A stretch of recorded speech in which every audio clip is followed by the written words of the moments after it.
नमस्कार दोस्तों, पायस एस्ट्रोलॉजी में आपका स्वागत है। दोस्तों, आपने देखा होगा कि जब रावण जलाया जाता है तो लोग अगले दिन सुबह आकर उसकी अस्थियों को यानी उसकी राख को वहां से ले जाते हैं और ख़ास तौर पर वो बांस के टुकड़े ज़रूर ले जाते हैं और उन्हें अपने घरों में रखते हैं। यह बहुत सारे तांत्रिक प्रयोगों में काम आता है। ठीक उसी तरह से होलिका यानी होली जब जलाई जाती है तो उसके अगले दिन भी लोग आते हैं और उसकी राख को लेकर जाते हैं और बहुत सारे तांत्रिक प्रयोगों में इसका उपयोग भी करते हैं। परंतु यह राख आम लोगों के लिए भी बड़ी लाभकारी होती है और इसके बहुत सारे छोटे छोटे प्रयोग होते हैं। जैसा कि आप जानते हैं कि भारतीय मान्यताओं के अनुसार रावण को राक्षस कहा गया, होलिका को भी राक्षस वंश का ही कहा गया। दोनों ने ही अपने तप से शक्तियां प्राप्त की, परंतु उनका दुरुपयोग किया। दोनों ने ही भगवान विष्णु को अपना शत्रु माना, परंतु विष्णु ने दोनों को ही मोक्ष प्राप्त कराया।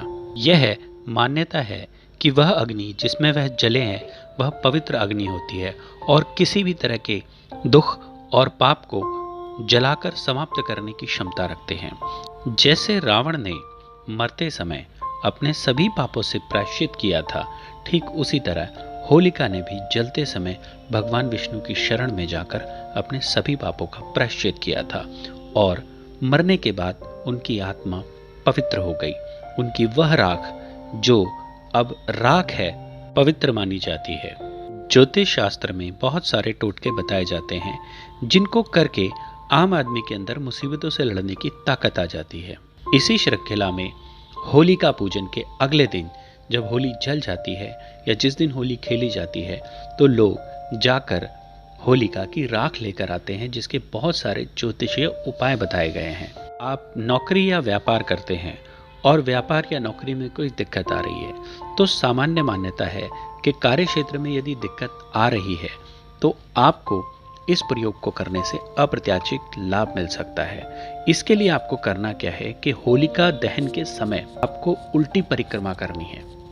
नॉर्मली परिक्रमा क्लॉकवाइज होती है, जैसे घड़ी घूमती है, परंतु यहाँ आपको पहले उल्टी परिक्रमा करनी है और हाथ में आक एक पौधा होता है जिसे लोग मदार के नाम से भी जानते हैं, उस पौधे की जड़ लेनी है और लेने के बाद जो भी आपके मन में इच्छा हो उस इच्छा को बार बार दोहराना है। आपको ध्यान रखना है 7 बार एंटी क्लॉकवाइज घूमना है और उसके बाद उस जड़ को अग्नि में डाल देना है। अगले दिन सुबह सुबह आकर इस राख को ले जाइए और अपने घर में पूजा स्थल पे या फिर अपने व्यापारिक स्थल पर रखिए या फिर आप इसे अपने पर्स में रखिए। काम धंधे में कोई दिक्कत नहीं होगी, बल्कि काम धंधा फलता फूलता रहेगा। अगर आपको लगता है कि आपके ऊपर किसी ने तांत्रिक प्रयोग करा दिया है तो ऐसी स्थिति में इस प्रयोग को ध्यान से सुनिएगा। एक पान के पत्ते में एक बताशा रखिएगा और उस बताशे को फोड़कर उसके अंदर 2 लौंग डाल दीजिएगा और उसके अंदर थोड़ा सा घी डाल दीजिएगा।